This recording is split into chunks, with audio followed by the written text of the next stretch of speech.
Jean 11, 21.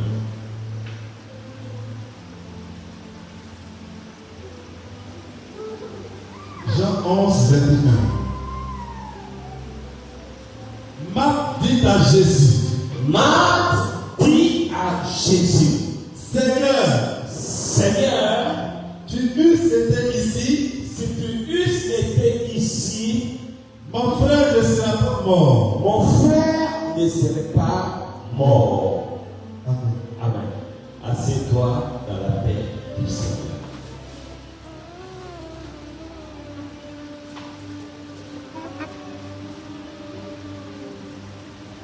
Marc dit à Jésus,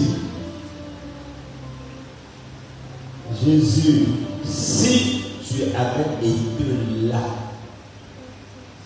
mon frère ne serait pas mort.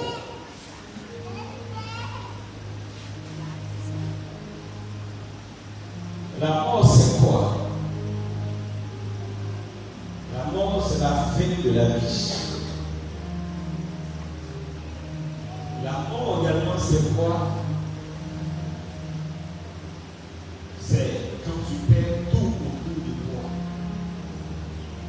Quand la situation est chaotique, quand la situation est déplorable, tu perds ce que tu avais. Lazare avait la vie, il a perdu la vie donc il est mort. Lazare avait l'argent, il a perdu l'argent qu'il a comme c'est une mort financière. Tu avais la santé, tu as perdu la santé que tu avais, ça aussi c'est la mort. Donc vous comprenez que la mort, il y a beaucoup de types de mort. Il y a la mort spirituelle. Et le diable, son rôle et sa mission, c'est de créer la mort de partout. Dans les familles, dans les affaires, dans le travail. Mais il y a des gens que Dieu également a préparés pour empêcher la mort. Alors Marc qui parle à Jésus, est-ce que quand Jésus est là, la mort là ne peut pas frapper? Quand Jésus est là, la mort là ne peut pas frapper. Alors, c'est Jésus là, sachant que quand lui il est quelque part, la mort ne peut pas frapper, il a décidé de s'investir en chacun de nous. Donc, il nous a donné à chacun de nous son esprit. Il a fait de nous des témoins de Jésus. La Bible dit que nous sommes l'image du Fils de Dieu. Nous sommes la ressemblance de Dieu. Nous sommes d'Abraham de Babylone pour dire que nous sommes des petits dieux parce que le dépôt de Dieu est en nous. Donc quand Dieu ne veut pas que la mort frappe quelque part, Dieu utilise un d'entre nous pour empêcher que la mort ne frappe. Ça veut dire que quand tu pries, tu intercèdes, tu parles, tu prêches à un frère, à une soeur, tu agis. C'est pour ça que nous avons l'autorité et la domination. Pour que quand nous on agit quelque part, c'est que Dieu est agi. Et Dieu veut nous amener individuellement à pouvoir faire les choses comme il se doit.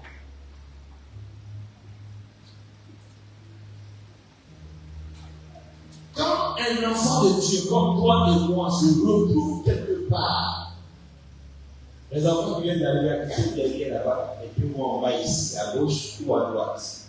Voilà. Et puis à gauche ou à droite.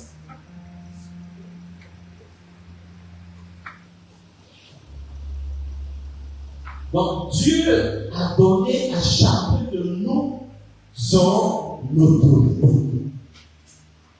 De telle sorte que quand nous sommes quelque part, le diable ne peut pas agir. Quand il dit que nous sommes la lumière du monde, quand nous nous asseyons quelque part, là où nous sommes assis là est éclairé. C'est pourquoi que m'a dit à Jésus, Jésus, si tu avais été là, mon frère ne serait pas mort. Pour nous dire que nous sommes importants parce que nous transportons l'Esprit de Dieu. Et Paul dit, ne savez pas que votre corps est le temple du Saint-Esprit. Donc quand Dieu veut révéler les gens dans l'obscurité, qu'est-ce qu'il fait? Il envoie ses enfants là où il y a l'obscurité, et puis l'obscurité disparaît. Quand le livre d'Éthiopie était en train de lire le livre qu'il ne comprenait pas, il envoyait Philippe. Quand Philippe est venu à côté de le livre d'Éthiopie, c'est qu'il ne comprenait pas, là, il a compris. Donc toi, en tant qu'enfant de Dieu, en tant que serviteur de Dieu, tu es important parce que là où tu es, la mort ne peut pas être là. Alléluia. Dis à ton frère, à ta soeur, je suis important. Dis-lui encore plus fort, je suis important. Dis-lui encore une troisième fois, je suis important. Dis-lui encore que là où je suis, la mort ne peut pas être là. Là où je suis, les ténèbres ne peuvent pas être là. Là où je suis, la grâce de Dieu est. Là où je suis, la faveur de Dieu est. Bénis Dieu qui a fait de toi comme ça. Merci Seigneur. Alors, comme le Seigneur sait qu'il a fait de toi une lumière, il a fait de toi un saint, il a fait de toi quelqu'un de béni. Là où tu es, la mort ne peut pas être là. Qu'est-ce que le Seigneur fait? Il te prend et puis il t'envoie à chaque endroit. Parce que quand toi tu arrives, l'éclairage arrive, la lumière arrive. Quand Dieu t'envoie dans une famille, tu n'as même pas besoin de parler, mais la lumière est arrivée dans la famille. Et quand nous disons en Matthieu 28, il est allé partout le monde. C'est pourquoi c'est que dans le monde, partout dans le monde, qu'il y ait la lumière de Dieu.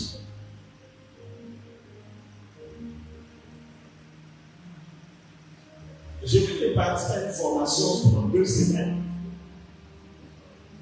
Et il y a une information qui m'a été donnée là-bas qui m'a attristé. On m'a donné une information selon laquelle il y a 2 milliards de personnes sur la terre qui n'ont jamais entendu l'évangile de Jésus, qui n'ont jamais reçu la lumière de Dieu. 2 milliards. Il y a 3 milliards de personnes qui ont reçu la lumière et qui l'ont rejetée. Si quelqu'un a reçu la lumière et qu'il a rejetée, est-ce que c'est de ta faute? Ce n'est pas de ta faute. Mais celui qui n'a jamais reçu la lumière, c'est de notre faute. Et il a été donné l'information selon laquelle environ 45 000 personnes meurent par jour sans avoir jamais entendu l'évangile, sans avoir jamais rencontré la lumière de Dieu. Or, je suis la lumière. Tu es la lumière. Nous sommes la lumière. Il ou elle est la lumière. Et donc, qu'est-ce que le Seigneur veut que nous fassions? Que passions nous partout communiquer la vie, la lumière dont on le sait au monde entier, autour de nous.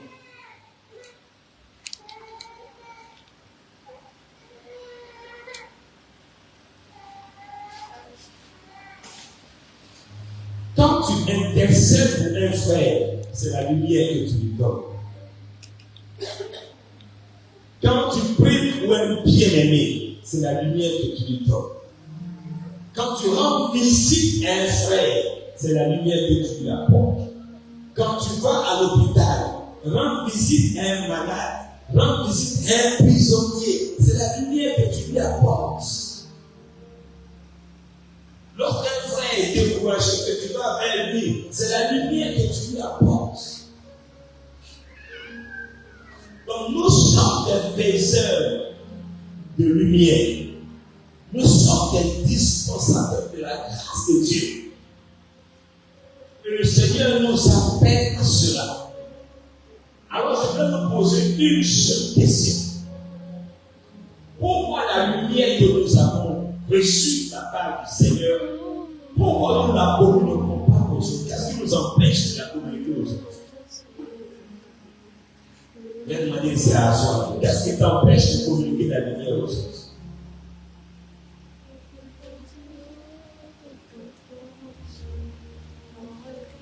André, qu'est-ce qui t'empêche de communiquer la lumière aux autres? Prenez pas quelqu'un qui dise, ah non, mais si tu avais été là, mon frère ne serait pas mort. Si tu avais été là, je suis sûr que le problème n'allait pas. Si tu avais été là, la mort n'allait pas être là. Alors pourquoi tu n'es pas là? Et la mort vient frapper. La misère vient frapper. Le diable vient arracher. Le diable vient prendre.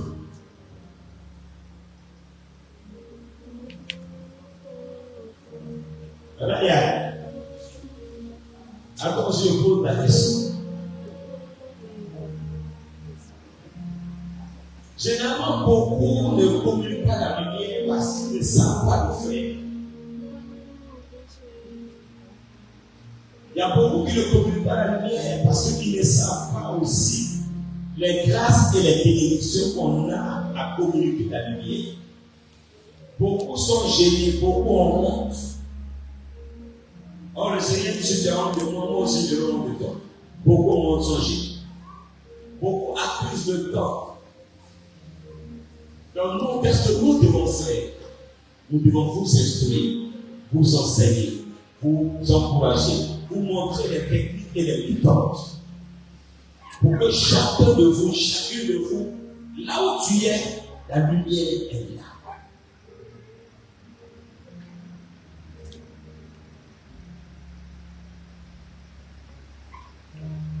Rosalie, quand la lumière ne brille plus, qu'est-ce qui se passe? Quand la lumière n'éclaire plus, Michel, qu'est-ce qui se passe?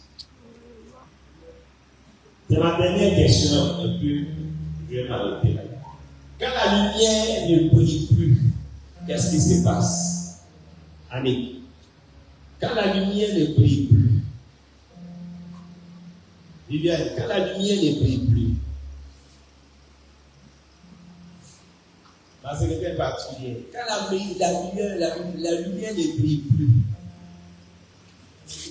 c'est à la maison, par exemple, vous avez votre ampoule. Elle brille bien au fur et à mesure que ça diminue, mais plus dans l'ampoule, elle ne brille plus. Ça veut dire quoi? Comment? Oui, ça veut dire que quand la lumière ne brille plus, c'est que la lumière est en train de devenir ténèbres.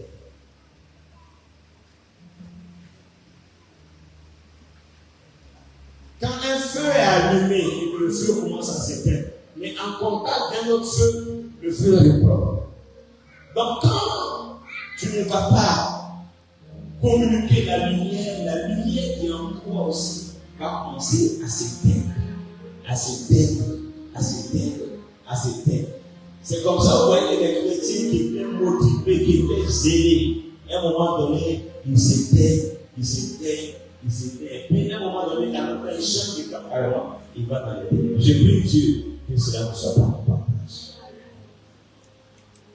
Alors nous allons nous enseigner pour que la lumière que nous avons prise et qu'elle soit communiquée aux uns et aux autres. Baisse légèrement la tête, je vais prier le Seigneur. Merci Saint-Esprit de Dieu. Que la lumière que tu m'as donnée, le sel que tu m'as donné, ton esprit que tu m'as donné, je ne vais pas garder cet esprit-là pour moi seul.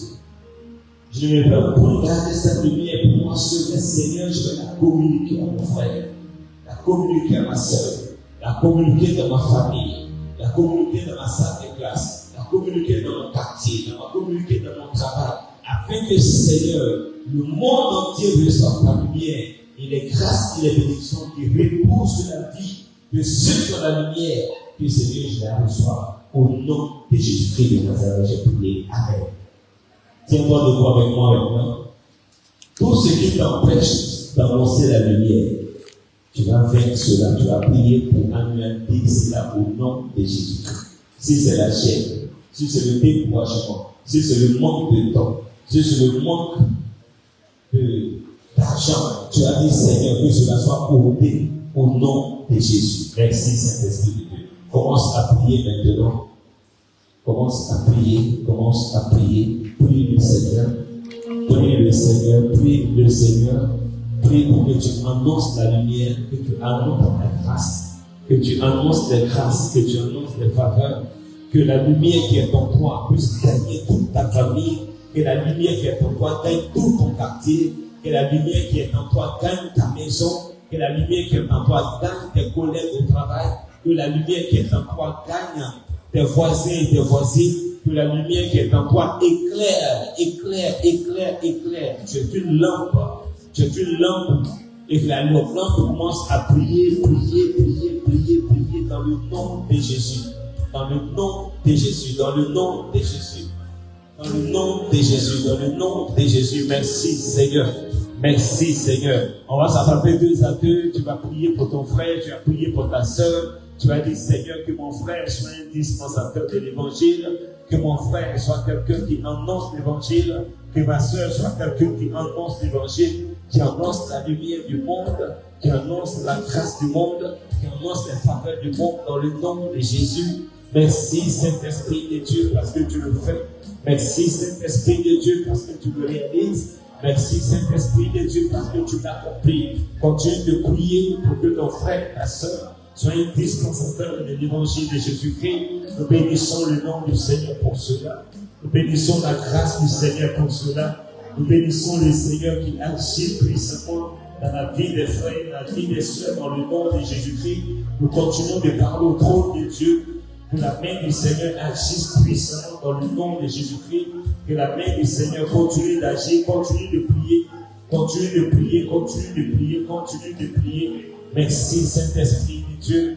Merci Seigneur pour ta grâce. Merci Seigneur pour ta magnificence. Que ton nom soit béni, que ton nom soit célébré.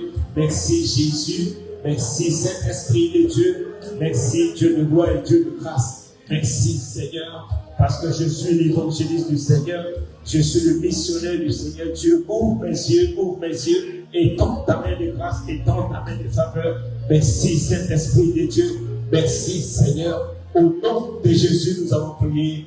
Amen. Amen. Acclame très fort le Seigneur. Acclame encore très fort le Seigneur. Et assieds-toi. Je vais demander à mes secrétaires de l'église. Voilà, vous prenez les prospectus là, vous coupez en 2. Voilà, vous donnez un à chacune. Voilà. Donc un à chacune. Voilà.